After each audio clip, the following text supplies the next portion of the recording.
Hello student, YouTube के हमारे इस चैनल में आप सभी लोगों का स्वागत है। और आज के इस वीडियो लेक्चर में हम लोग डेली प्रैक्टिस प्रॉब्लम का चौथा वीडियो लेक्चर यानी चौथा सेट लेकर के आए हैं। इसके पहले हमने 3 डेली प्रैक्टिस प्रॉब्लम का 3 सेट पढ़ा चुके हैं। ये चौथा और आखिरी सेट है। इसमें कुछ इम्पोर्टेंट न्यूमेरिकल देखेंगे जो आपके बोर्ड के साथ साथ कंपटीशन लेवल के हैं।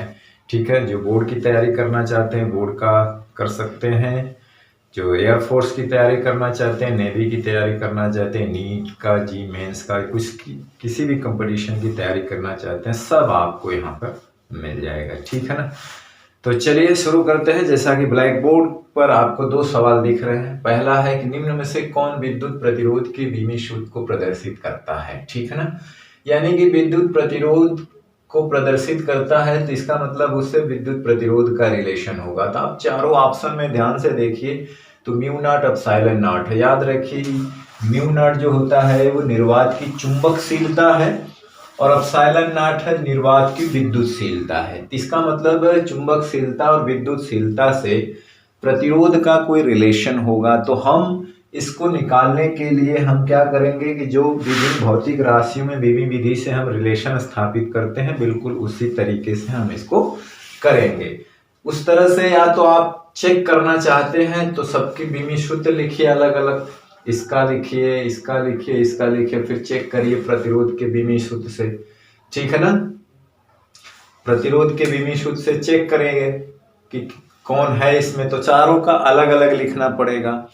और इससे अच्छा है कि हम क्या करें, ये मान लेते हैं कि मान लें पहला है जो सवाल इसमें मान लेते हैं उसका आंसर यहाँ पे कि R जो है, इससे आपको आराम से निकल जाएगा कि इसमें कौन सा है और तुरंत मिल जाएगा। ठीक है ना, ये रिलेशन ही मिल जाएगा। उस तरह से आप इसकी अलग निकालेंगे, इसके अलग निकालेंगे, चेक करेंगे, टाइम लगेगा। अब खट से क्या करिएगा कि अब दोनों तरफ का बीमी सूत्र लिखिए, मतलब एक कांस्टेंट आएगा, मान लीजिए के आएगा तो ये बीमाहीन होता। ठीक है ना। और म्यू नॉट जो है वो बी पावर। अब क्या करेंगे, दोनों तरफ का बीमी सूत्र लिखेंगे, दोनों तरफ का क्या करेंगे हम लोग बीमी सूत्र लिखेंगे। ठीक है ना। तो प्रतिरोध का बीमी सूत्र यानी कि आपको कुछ का हमने कहा था कि उसका बीमी सूत्र आपको याद होना चाहिए। अगर याद नहीं है तो फिर भी आप इससे निकाल सकते हैं V/I से। I का तो A होता है, V का निकालना है तो W/Q होता है, ml² T-2 और Q को AT कहते हैं। और ये ऊपर जाएगा तो एक पावर बढ़ जाएगा ml² T-3 A इनवर्स। ठीक है ना। तो ये तो V का हो गया और एक I का भी A होता तो एक और ऊपर चला जाएगा तो ml² T-3 A के पावर -2 हो जाएगा। तो यहाँ पे हम इसका बीमी सूत्र लिखेंगे ml² T-3 और A के पावर -2। ठीक है ना। उसी तरह से अब हम एप्सिलॉन नॉट का लिखते हैं, तुलना कर देंगे। तो हमने कहा था कि जितने कांस्टेंट हैं उनका जो है आप जो है बीमी सूत्र निकालना या बीमी सूत्र याद रखिए। जितने भी कांस्टेंट हैं आप उसका बीमी सूत्र अगर याद रखेंगे तो आपको आसानी होगी। एप्सिलॉन नॉट का होता है m इनवर्स L के पावर -3 T के पावर 4 A² होता है, T के पावर 4 होता है, इसलिए आप इसको याद रखिएगा। ठीक है ना। उसी तरह से आप म्यू नॉट का अगर देखा जो निर्वात की विद्युतशीलता है, क्या है निर्वात की विद्युतशीलता है, तो उसका जो बीमी सूत्र होता है वो भी याद रखिएगा। म्यू नॉट का क्या होता है ml T के पावर -2 और A के पावर -2 आप निकाल सकते हैं। ठीक, या तो जैसे कि यहाँ पे मुझे मान लीजिए याद है या डायरेक्ट आपको याद होना चाहिए, या तो फिर आप इसको निकाल सकते हैं जब फार्मूला याद करिए कि जब जो सीधे लंबे तार होते हैं उसमें अगर I1 I2 करंट बह रही है और तार की लंबाई L हो तो इनके बीच एक फोर्स लगता है, चुंबकीय बल लगता है, यानी mm, तो वो होता है म्यू नॉट 2 पाई I1 I2 R × L। तो इस फॉर्मूले से भी आप म्यू नॉट की जो है बीमी सूत्र निकाल सकते हैं। तो यही आएगा mn t के पावर -2 और e के पावर -2, है ना। तो ये एक चुंबकीय क्षेत्र बायो सेवर्ट का नियम है, 4 पाई ILB sin थीटा अपन r², इससे भी आप निकाल सकते हैं, ठीक है ना। तो इस फार्मूले से आप म्यू नॉट की बीमी सूत्र को आप निकाल सकते हैं, ठीक है ना। तो कुछ कांस्टेंट हैं जो बार बार यूज होते हैं, तो उसका आप यादें रखिए अगर आपको परीक्षा में जल्दी करना है तो। अब यहाँ से थोड़ा सा सेट कर लीजिए। यहाँ पर देखिए यम इसका है b, तो m के पावर b है, m के पावर -a है, तो यहाँ हो जाएगा -a और ये हो जाएगा +b।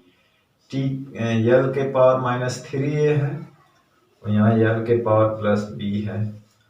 और आज t के पावर 4a है, 4a t के पावर 4a है, और क्या है, और यहाँ पे t के पावर -2b है, और उसी तरह से a के पावर 2a -2b है। अब देखिए यहाँ पर दोनों तरफ जो है बीमाओं की घातों की तुलना करें। बीमीय संतुलन के लिए दोनों की बीमाएं समान होनी चाहिए।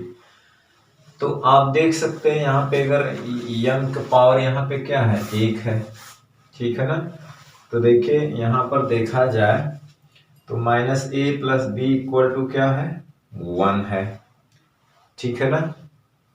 दूसरे केस में देखें तो -3a + b = क्या है, अगर हम l की बात करें तो उधर 2 है, उधर क्या है, 2 है। और यहाँ पर देखिए 4a -2b = बात करें तो उधर -3 है, और 2a -2b की बात करें a के पावर में तो उधर देखिए -2 है। 2 अगर यहाँ पे कॉमन ले लेंगे तो a - b = -2, यानी a - b = -1। और यहाँ पर भी देखिए ये वाला नीचे कि -a और +b = 1 है। अब इसको सॉल्व करने पर देखिए ये दोनों समीकरण तो एक ही है, a - b बराबर -1 या -a + b बराबर 1, तो ये दोनों एक ही है। अभी 2 ऊपर और बचते हैं, ये और ये, इनसे इसको सॉल्व करना है। तो चलिए हम यहाँ पे सॉल्व करते हैं। एक है a - b = -1, और यहाँ पे क्या है, हाँ -3a और +b है = 2 है। अब जोड़ने पर ये कट जाएगा, जोड़ेंगे तो ये घट जाएगा -2a, और जोड़ने पर ये भी क्या हो जाएगा, घट जाएगा, 1 आ जाएगा, तो a बराबर आ जाएगा -1/2। a की वैल्यू क्या है, a की वैल्यू आई है -1/2, -b = -1। अब ये उधर जाएगा तो प्लस हो जाएगा, तो -b = -1 + 1/2, यानी यहाँ पे इसका आंसर आएगा -1/2, माइनस कट जाएगा। तो देखिए b की जो वैल्यू आएगी वो b की आएगी +1/2। देखिए हम हल कर रहे हैं इन दोनों को लेकर के, अब मान रख दे रहे हैं इसमें, इस वाले में, तो गलत हो जाएगा, ठीक है ना। हालांकि इसको माइनस कॉमन लेंगे तो a - b ये माइनस हो जाएगा। तो देखिए यहाँ से जो आंसर आया वो a बराबर +12 1/2 माइनस आया, और b बराबर +1/2 आया, तब यही मान रख दीजिए, ठीक है ना। तो यहाँ पे मान रख देंगे तो क्या आ जाएगा, k इसका एप्सिलॉन का मान आया है -1/2, और म्यू नॉट का मान आया है +1/2। तो k की वैल्यू मान लीजिए एक्सपेरिमेंटली 1 आती है, तो देखिए ये पावर का मतलब √, हो जाएगा, तो कौन ऊपर होगा, ये, और ये क्या हो जाएगा, नीचे हो जाएगा। तो इसमें पहला सही है ऑप्शन, क्या है, पहला ऑप्शन सही है, ठीक है ना। इसमें पहला ऑप्शन सही है कि म्यू नॉट ऊपर रहेगा और एप्सिलॉन नॉट नीचे रहेगा, ठीक है ना। तो पहला, तो इसलिए आप क्या करिए, इन दोनों की बीमाओं को आप अच्छी तरह से याद रखिए और समीकरण हल करना भी आना चाहिए, ठीक है ना। चलिए अब इसी क्रम में हम दूसरा सवाल देखते हैं जो हमारा लिखा हुआ है। दूसरा सवाल है, ये भी बहुत अच्छा है।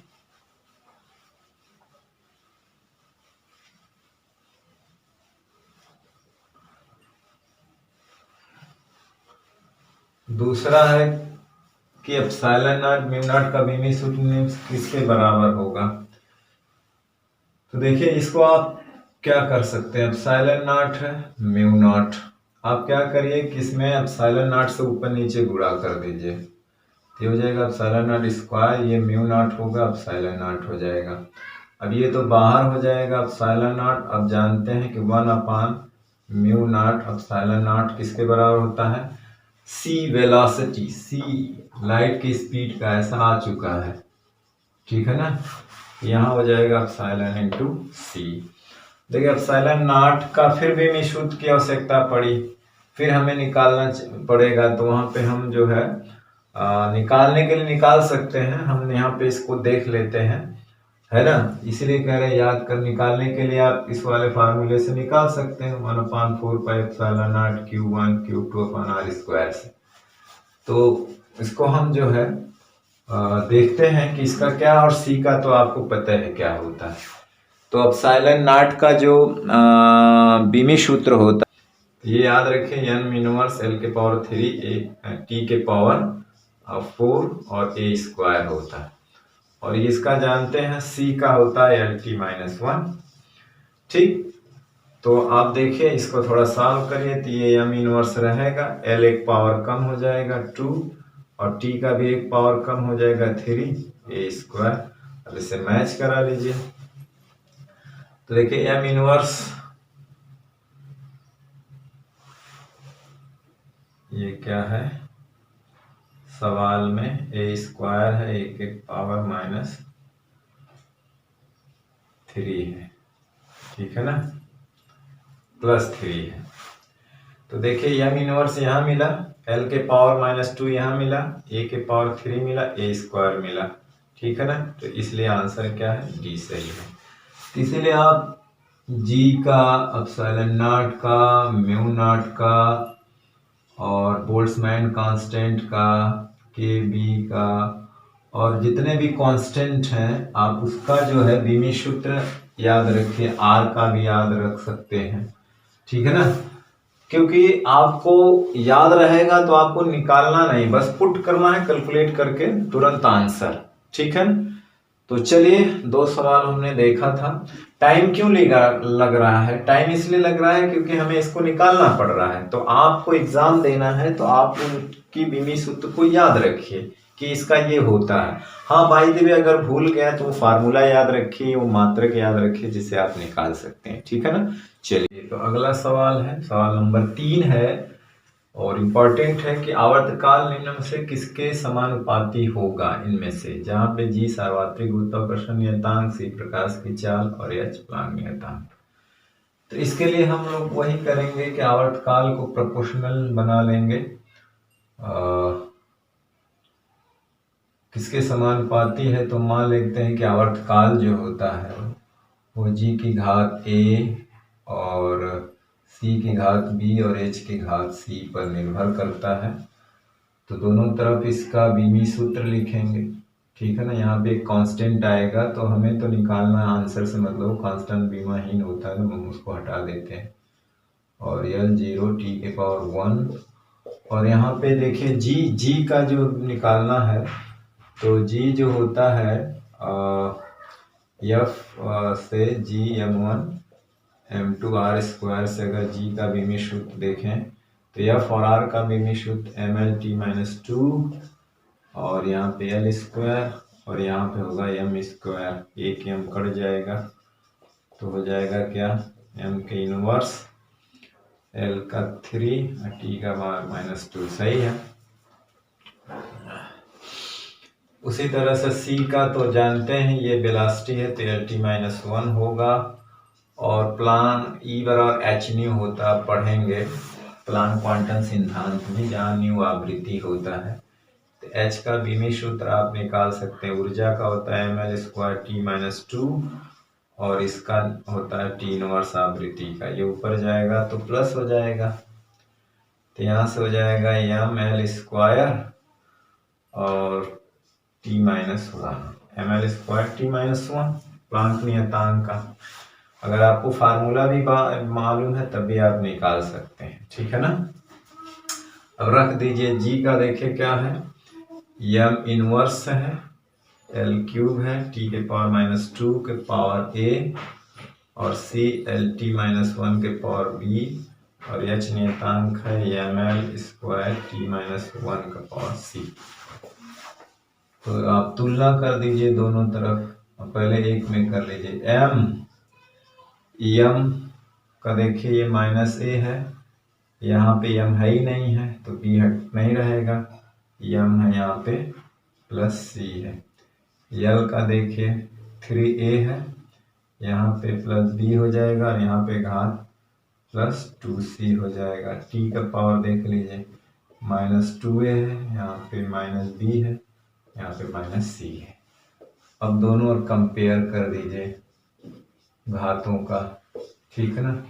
m का करिए तो आधार सेम तो घातें बराबर हो जाएंगे, =0, यानी =0 का मतलब यह हुआ कि a = c, जो एक यही ना।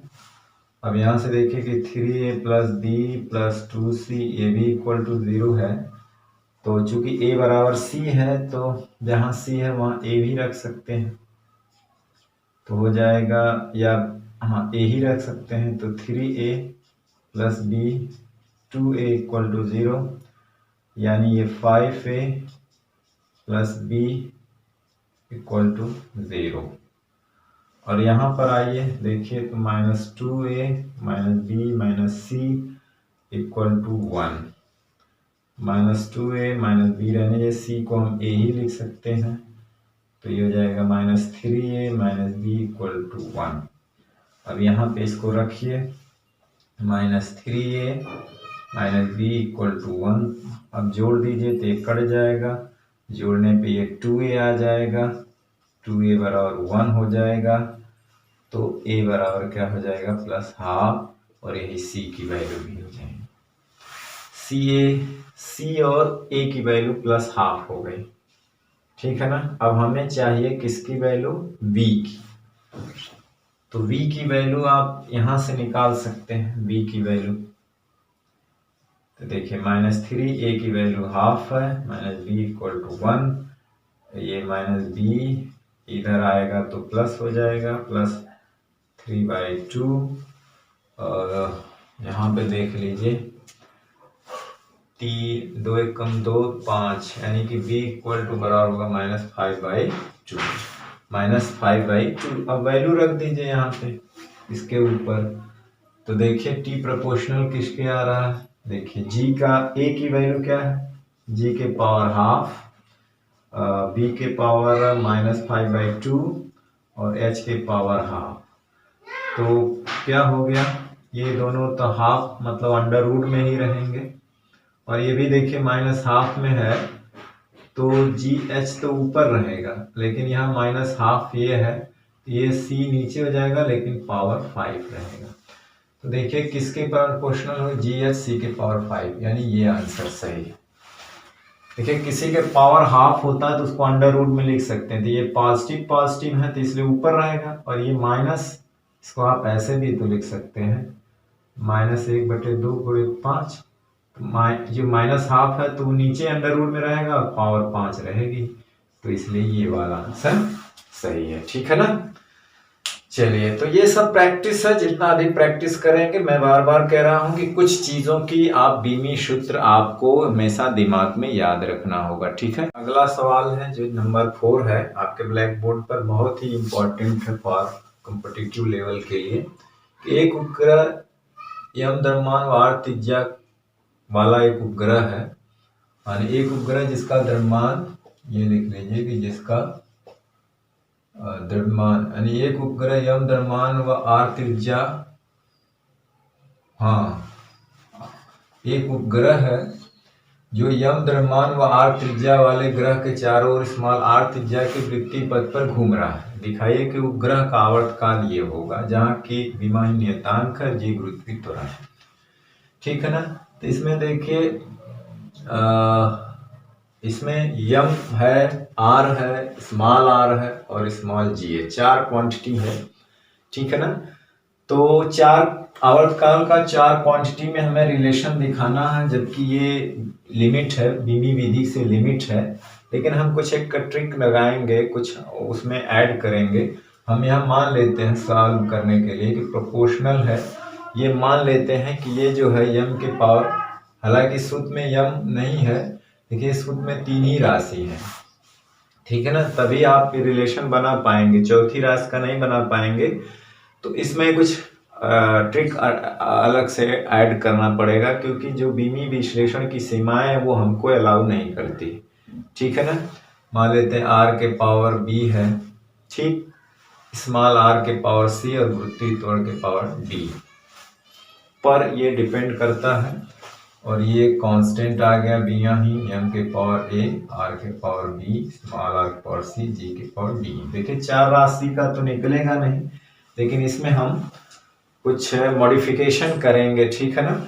अब जैसे कि कोई ग्रह है जिसका मास यम है, रेडियस आर है, और इसके चारों ओर एक उपग्रह है, वो आर, स्मॉल आर रेडियस से इसके चारों ओर घूम रहा है। ठीक है ना। तो उसका आवर्तकाल जो टी है वो इतना दिखाना है। ठीक है ना।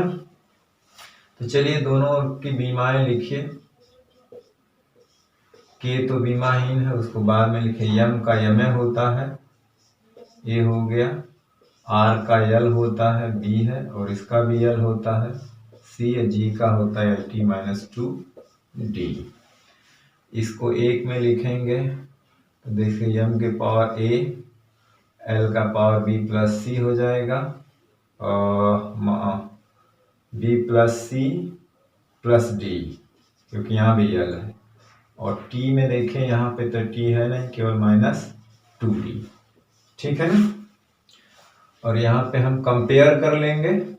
ठीक, क्या करेंगे, कंपेयर। तो कंपेयर करेंगे, देखिए ए का इक्वल टू 0 आ गया। ठीक, तो यानी एम तो उसमें कैंसिल हो गया, एम है ही नहीं है। फिर B plus C plus D के इधर क्या है, 0 है। और -2d इक्वल, यहाँ पे टी केवल इसी के पास -2d इक्वल टू 1 है, तो d बराबर -1/2 हो गया। तो d की वैल्यू निकल गई, a की वैल्यू निकल गई। अब बची b प्लस सी। तो देखिए b प्लस सी, अगर d की वैल्यू रखें -1/2 इक्वल टू 0, तो आपको c और b की वैल्यू निकालने के लिए कोई रिलेशन ही नहीं है यहाँ पे, क्योंकि ये सीमाएं थी। क्योंकि अगर कोई क्वांटिटी 3 से अधिक राशियों पे निर्भर करती है तो उसका सूत्र हम बीमी विधि से नहीं निकाल सकते हैं। देखिए यहाँ पे एक हम ट्रिक लगाते हैं। एक वैज्ञानिक थे जिसका नाम था कैपलर्स। कैपलर्स ने ये एक फार्मूला दिया था, एक रिलेशन दिया था कि कोई ग्रह है जो सूर्य के चारों ओर चक्कर लगाता है, या कोई उपग्रह है किसी ग्रह के चारों ओर चक्कर लगाता है, तो उसका जो आवर्तकाल होता है वो जिस रेडियस में आवर्तकाल लगाता है, यानी उसकी जो औसत त्रिज्या होती है, तो उसका आवर्तकाल का जो स्क्वायर होता है उसके औसत त्रिज्या के क्यूब के समानुपाती होती है। ये कैपलर्स का नियम है कि अगर कोई ग्रह सूर्य के चारों ओर चक्कर लगा रहा है, तो ग्रह का जो आवर्तकाल का स्क्वायर होता है, ग्रह और सूर्य को मिलाने वाली जो रेखा होती है, यानी जो उसकी औसत त्रिज्या होती है, उसके क्यूब के क्या होता है, समानुपाती। आप आगे पढ़ेंगे। ठीक है ना। कैपलर्स का नियम डिटेल में पढ़ेंगे। तो यहाँ से देखिए T प्रोपोर्शनल क्या हो जाएगा, R के पावर 3/2। तो यहाँ R का पावर C है ना, तो C की वैल्यू आपको यहाँ मिल गई 3/2। तो C की वैल्यू जब आपको मिल गई, कितना है, 3/2, और ये हाफ है, इक्वल टू 0। तो देखिए इसको आप घटा देंगे तो b की वैल्यू क्या आ जाएगी, यहाँ पे 3 में से 1 जाए जब 2/2, यानी कि 1 हो गई। तो b + 1 = 0 और b = -1। तो अब देख लीजिए यहाँ पे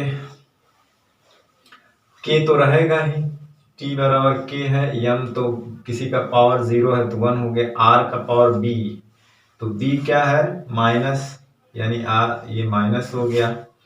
अब देखिए d का पावर किस पे है, g पे, g पे -½ है और r पे पावर है क्या 3/2।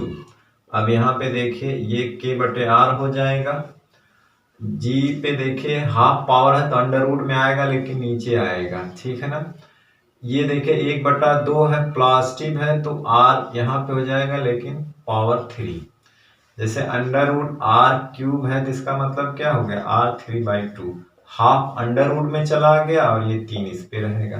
तो देख लिए इसलिए क्या हो गया, ये प्रूफ दिखा दिया हमने कि t = k/r √r³/g, ठीक है ना। तो ये हमको शो करना था, ठीक है ना। तो बड़े आसानी से यहाँ पे एक यही ट्रिक लगाना पड़ेगा, तो ये प्रैक्टिस से आएगी, ठीक। सवाल के अगले क्रम में आपके ब्लैक बोर्ड पर 2 सवाल है, 5वां और 6वां, जबकि बहुत ही अच्छे सवाल हैं। लिखा है कि निम्न में से किस पे वेग का मान निर्भर नहीं करेगा। इन चारों में से कौन सा ऐसा ऑप्शन है जिसपे वेग निर्भर नहीं करता। तो वेग हम पहले ये दिखाएंगे कि वेग चारों पर निर्भर करता है, ठीक है ना। हम क्या दिखाएंगे, पहले दिखाएंगे कि वेग क्या करता है, चारों पर निर्भर करता है। तो हम ये निकालेंगे कि वेग प्रोपोर्शनल टू L के पावर A, G के पावर B, ओमेगा के पावर C और ईटा के पावर D, और यहाँ पे कांस्टेंट रखेंगे L के पावर A, G के पावर B, ओमेगा के पावर C, ईटा के पावर D। अब दोनों ओर की बीमाएं लिखेंगे, m0 LT-1, के बीमाहीन है तो इसका L के पावर A, G है LT-2B, और ओमेगा जो होता है वो कोणीय वेग होता है जिसका मात्रक रेडियन/सेकेंड होता है। क्या होता है, इसका मात्रक होता है रेडियन/सेकेंड, या आप पढ़ेंगे आगे कि v बराबर r ओमेगा होता है। v बराबर क्या होता है, r ओमेगा होता है, और तीनों परपेंडिकुलर होते हैं एक दूसरे के ना, जिस डायरेक्शन में। तो ओमेगा बराबर होता है v/r, तो इसका अगर बीमी सूत्र देखिए, इसका LT-1 होता है और इसका L होगा तो L कट जाएगा। तो ये एक तरह से आवृत्ति भी होती है कोड़ी, तो इसकी जो बीमी सूत्र होता है T-इनवर्स, तो रेडियन/सेकेंड इसका मात्रक होता है ना। तो रेडियन का बीमाहीन है, पर सेकेंड मतलब T-इनवर्स होगा। तो इसकी बीमा क्या हो जाएगी, ओमेगा का T-इनवर्स, और ईटा का हमने कई बार चर्चा किया था, इसका मात्रक होता है kg/m²। तो किलोग्राम का मतलब m, मीटर मतलब n-इनवर्स T-इनवर्स, ठीक, ये ईटा। अब इसको थोड़ा सा एक जगह कर लीजिए, तो हो जाएगा m0 LT के पावर -1, और इधर हो जाएगा देखिए L, m यहाँ पे रखिए, और इसका पावर क्या है, D है ना, इसका पावर क्या है, C है। तो देखिए m का पावर यहाँ पे D हो जाएगा, और तो कहीं m है ही नहीं है, L यहाँ पर है तो L का A + B, और L यहाँ पे है -D, और T में आ जाइए। भले 4 क्वांटिटी पे डिपेंड करता है लेकिन MLT 3 ही मिल रहा है, ठीक है ना। तो अब क्या है इसमें,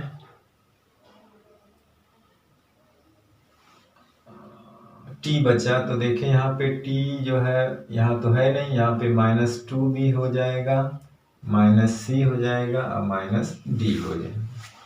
अब कंपेयर कर दीजिए, तो देखिए यहाँ पे m से कंपेयर करिए तो D = क्या हो जाएगा, 0। तो देखिए यही खत्म हो गया, बात खत्म। ये ऑप्शन में यही मिल रहा है ना, आगे निकालने की जरूरत नहीं है। यानी कि D का 0, ईटा का पावर 0 मतलब 1, यानी इसी पे वो डिपेंड नहीं करता है। निम्न में से किस पे वेग का मान निर्भर नहीं करता है, तो ईटा पे, श्यानता गुणांक जिसको कहते हैं। तो इस तरह से हमारा ऑप्शन क्या हो गया, यही सही हो गया, ठीक है ना। बाकी को हमें कंपेयर करके निकालने की जरूरत नहीं है, ठीक है। अब आगे वाला सवाल क्या है, आगे यहाँ पे है, ये वेलोसिटी है और ये घनत्व है, ये प्रत्यास्था गुणांक है, तो हमें यक्स की वैल्यू निकालना। तो इसके लिए क्या करिए, हाँ एक चीज है कि इसमें सवाल में ऑप्शन दिया है। ऑप्शन इसमें मतलब हमने सवाल अधूरा लिखा। ऑप्शन ये था कि इसमें से x की वैल्यू क्या होगी, 1 होगी, बी ऑप्शन था 1/2 होगी, सी ऑप्शन था 2 होगी, या डी ऑप्शन था -½ होगी। इसमें से कौन सा होगा, ठीक है ना। तो इसके लिए आप क्या करेंगे, इनका बीमी सूत्र लिखेंगे, ठीक है ना। इसका सबका बीमी सूत्र दोनों तरफ का लिखेंगे। इसका लिखेंगे, देखिए LT-1 हो गया। घनत्व तो है तो घनत्व द्रव्यमान बटे आयतन होता है, तो द्रव्यमान बटे आयतन मतलब ये होगा। और यहाँ पर इलास्टिसिटी जो होता है वो प्रतिबल बटे विकृति होता है, याद रखिएगा, ठीक है ना। तो विकृति बीमाहीन होता है, तो प्रतिबल दाब को कहते हैं, दाब बराबर होता है बल बटे क्षेत्रफल। तो इसका जो हो जाएगा वो L−T-2, या करके देख लेते हैं। इसका होता है ML-T-2 और इसका होता है L², तो ये कल कट जाएगा, ये आएगा। तो ये हो जाएगा L−T-2। तो यम कैंसिल हो जाएगा और ये L ऊपर जाएगा, तो ये हो जाएगा L², हाँ पावर x भी है, और t ऊपर जाएगा तो T² हो जाएगा, ठीक है ना। t ऊपर जाएगा तो क्या हो जाएगा, T² हो जाएगा। और ये L का पावर -2 रहेगा, क्योंकि ये -3 है। अब देखिए यहाँ पर क्या करना है, यहाँ पे अब दोनों तरफ क्या करना है, हमें वैल्यू चेक करना है, ठीक है ना। x की वैल्यू रख के चेक करना है कि दोनों ओर क्या, मतलब यहाँ पे x की वैल्यू क्या रखें कि दोनों चीज बराबर आ जाए, क्योंकि उस तरह से नहीं निकलेगा। तो इसमें हम चारों ऑप्शन चेक करेंगे। जैसे अगर x की वैल्यू 1 रखते हैं तो ये इसके इक्वल नहीं आएगा।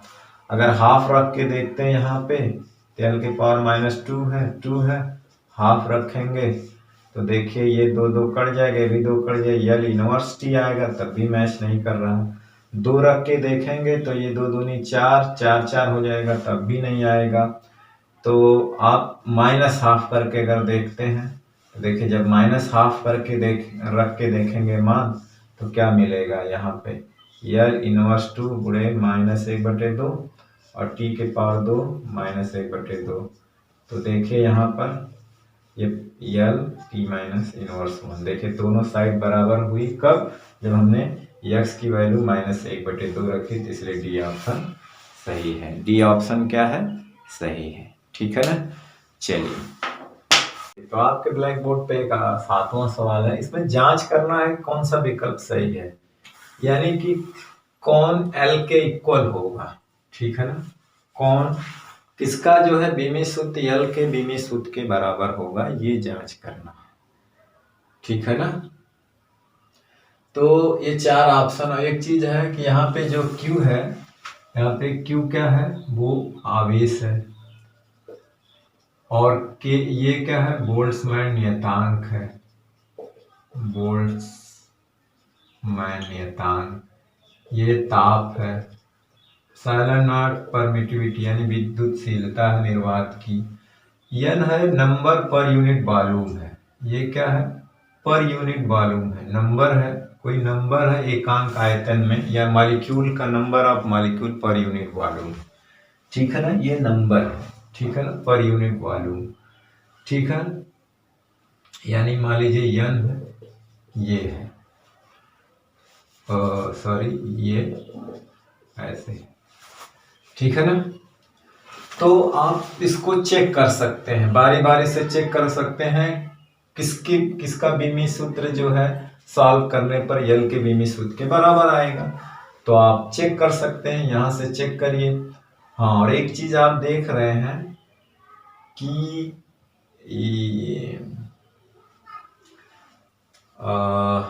इस सारे फार्मूले में एक चीज आप चेक कर सकते हैं सारे फार्मूले में कि KB यहाँ पर भी है, साथ में KB यहाँ पर भी है, KB यहाँ पर भी है और KB यहाँ पर भी है, ठीक है ना।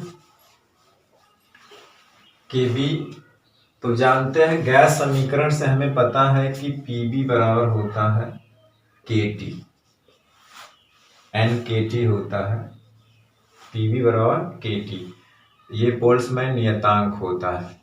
तो यहाँ से अगर हमको क्या मिल जाएगा, PB, P प्रेशर है, V वॉल्यूम हो जाएगा, ठीक है ना। और Q जो है चार्ज है, उसका जो है विमी सूत्र AT होता है, क्या होता है, AT होता है। तो आप यहाँ पे जो है आप चेक कर सकते, ठीक। तो चलिए हम लोग चेक कर सकते हैं। तो यहाँ पर यही चीज है, तो इसी को चेक करते हैं। चलिए का विमी सूत्र लिखते हैं, N Q स्क्वायर है तो ये है, तो इसका हो जाएगा L क्यूब, क्योंकि इसका तो नंबर ये होगा नहीं, तो यहाँ हो जाएगा L क्यूब। Q स्क्वायर है तो इसका होगा A स्क्वायर T स्क्वायर, और नीचे एप्सिलॉन नॉट का आपको निकालना पड़ेगा, KBT है। तो देखिए प्रेशर दाब का होता है बल बटे क्षेत्रफल होता है, तो इसका ML इनवर्स T-2, और V का होता है L क्यूब, तो इसका हो जाएगा ML स्क्वायर T-2, एक L कट जाएगा। ये हो गया यहाँ पे ML स्क्वायर T-2, ठीक। और यहाँ पे आपको एप्सिलॉन नॉट का निकालना होगा। तो एप्सिलॉन नॉट का जो होता है उसको फिर से लिखना पड़ेगा, आपको याद रखना है, इस फार्मूले से आप निकाल सकते हैं, ठीक है ना, Q1 Q2 R स्क्वायर से। तो यहाँ पर क्या है, ये यहाँ पे रख दीजिए, तो Q1 Q2 बटे F R स्क्वायर और 4 पाई का, तो ये हो जाएगा A स्क्वायर T स्क्वायर, और नीचे क्या हो जाएगा ML T-2, और ये होता है L स्क्वायर। तो देखिए ऊपर जाएगा तो M इनवर्स हो जाएगा, L क्यूब हो जाएगा माइनस, और T के पावर 4 हो जाएगा, और A स्क्वायर। याद रखिए ये थोड़ा सा याद रखेंगे आसानी के लिए, जल्दीबाजी हो जाए, जल्दी से हो जाए काम हमारा। तो M इनवर्स L के पावर -3 T के पावर 4 A स्क्वायर। अब इसी को हल करिए, देखिए ये कट गया, और यहाँ से 2 पावर कट जाएगी, T के पावर 2, लेकिन ये इससे कट जाएगा, बचा क्या, M इनवर्स है तो M कट जाएगा, A स्क्वायर कट जाएगा, ठीक है ना। बचा क्या, 1/L स्क्वायर, यानी कि बाहर आएगा तो 1/L, यानी L इनवर्स, यानी ये मैच नहीं कर रहा है। लेकिन एक चीज ऑप्शन में अगर मैच देखिए, तो ऑप्शन में जस्ट ये इसका अपोजिट है, केयर करिए यहाँ पे, तो ये इसका जस्ट अपोजिट है, ठीक है ना। देखिए NQ वहाँ ऊपर है, यहाँ NQ नीचे, एप्सिलॉन KB वहाँ नीचे, यहाँ ऊपर है, तो इसका मतलब इसका जब निकालेंगे तो ये ठीक L के बराबर आएगा। कहना मतलब ये वाला ऑप्शन सही है, बाकी को निकालने की जरूरत नहीं है, ठीक है ना।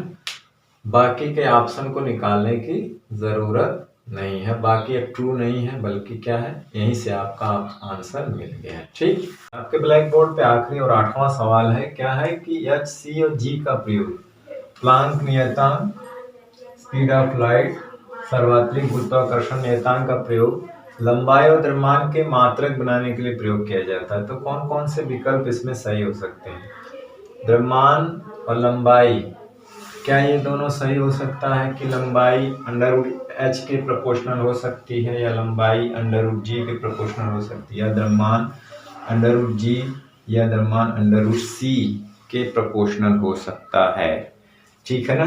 तो ये इसमें देखना है। तो देखिए इसमें 2 तरीका है। पहला ये है कि आप क्या करिए, आप निकाल करके देख सकते हैं। आप ये मान के कि L जो है वो इन तीन चीज़ों पे h के पावर a, c के पावर b, g के पावर c पे निर्भर करता है। आप दोनों ओर की विमाएं लिख करके उसकी तुलना करके ए बी सी का मान निकालिए, वहाँ खुद ही पता चल जाएगा कि ये किस पे निर्भर करता है। आप एक ठो मैं करके बता दे रहा हूँ, यम वाला आप करिएगा। यल का द्विमीय सूत्र यही होगा, और यच का हमने अभी निकाला था, क्या निकाला था, यच बराबर यच का होता है ई बटे न्यू M L square T minus two, और ये टी इनवर्स होता है ऊपर जाके, इसका हो जाएगा M L square T minus three, और सी का होता है L T minus one B, और ग्रेविटेशनल कांस्टेंट इसका होता है किलोग्राम, यानी कि जी का होता है न्यूटन मीटर स्क्वायर, यानी M L T minus two, और यहाँ पे एल स्क्वायर और ये एम स्क्वायर, तो एक तो कट जाएगा, यानी M inverse L cube T के पावर माइनस टू, तो M inverse L cube T के पावर माइनस टू। अब आप कंपेयर करके देख सकते हैं कि किस पे इस पे डिपेंड करेगा वो। तो देखिए यम यहाँ ए है, यम यहाँ पे ए है, यहाँ पे तो यम है ही नहीं है, यहाँ पे है minus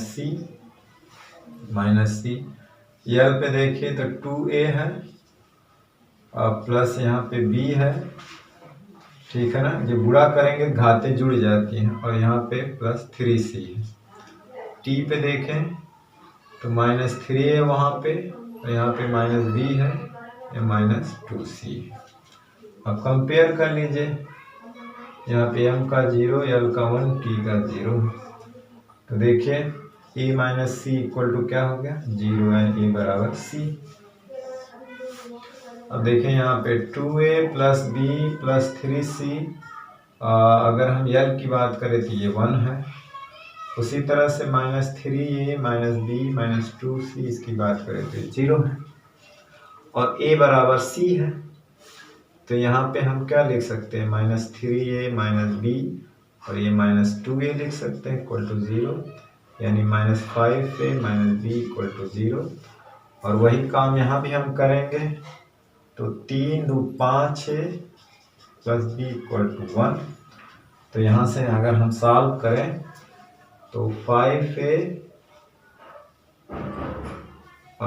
plus b equal to 1, तो गलती हो गई, पांच की बीमा ही गलती हो गई। एच बराबर होता है ई बटे न्यू, M L square T minus two होता है, टी इनवर्स ऊपर जाएगा तो एक पावर प्लस कर देगा, ये माइनस 1 रहेगा, तो टी वाला यहाँ पे जो 3 है वो माइनस a रहेगा, तो ये माइनस a रहेगा, सॉरी ये माइनस a रहेगा। अब माइनस a माइनस b, और ये माइनस 2a है इक्वल टू 0। अब यहाँ से देखें ये minus 3a minus b equal to 0, और यहाँ से भी इस a बराबर c है, तो अब यहाँ पे रखिए 5a plus b equal to 1, जोड़ने पे कट जाएगा, बचेगा क्या, 3 घट जाएगा तो 2a इक्वल टू 1, a बराबर हाफ, यानी कि a की वैल्यू हाफ आ गई तो c की वैल्यू भी हाफ आ जाएगी। तो इसका मतलब है कि l प्रोपोर्शनल टू a यानी अंडर रूट h मिलेगा, और l प्रोपोर्शनल टू c कौन है इसमें, g अंडर रूट g मिलेगा, यानी कि दो ठो सही है, h और g ये दोनों तो सही है, और m के लिए आप इसी तरह से चेक कर सकते हैं, ठीक है ना। a और c, b की वैल्यू आप निकाल सकते हैं, b देखिए यहाँ पे b की वैल्यू अगर यहीं से निकालना है, जैसे ये ऑप्शन आया है यही वाला, तो b की वैल्यू चेक कर सकते हैं, ये दोनों तो बराबर हैं, तो 5a plus b equal to 1, और a की वैल्यू हाफ है, ठीक है ना, तो b की वैल्यू -5/2 जो कि इसमें नहीं है। तो उसी तरह से आप m के लिए भी चेक कर सकते हैं ऐसे करके h के पावर a c के पावर b और g के पावर c करके, तो जो रिलेशन आया उस तरह से। तो l के लिए तो ये दोनों सही है और m के लिए आप चेक कर सकते हैं, ठीक है ना। तो आज ये का वीडियो लेक्चर वहीं समाप्त करते हैं। हमने कम से कम 4 डेली प्रैक्टिस प्रॉब्लम के बारे में हमने बताया, 4 वीडियो लेक्चर दिया। हालांकि अगर उसको ऐड करते तो 2 ही में हो जाते। तो हमने लंबा वीडियो लेक्चर न लेने के लिए हमने आधे घंटे 40 मिनट और 35 मिनट का ही वीडियो लेक्चर लिया, इसीलिए 4 वीडियो लेक्चर बनाना पड़ा, ताकि लोगों की शिकायत रहती है कि लंबा वीडियो देखना पसंद नहीं करते। लेकिन मेरा मानना है कि अगर आप पढ़ने के इच्छुक हैं, आपको पढ़ाई में इंटरेस्ट है और आपको अच्छा लग रहा है, तो वीडियो 1 घंटा का हो, 2 घंटा का, 2.5 घंटा कोई फर्क नहीं पड़ता है, ठीक है। तो आज का ये इस टॉपिक का जो भी न्यूमेरिकल था वो समाप्त हुआ, और आगे का टॉपिक हम लेके आएंगे सार्थक अंक, ठीक है ना।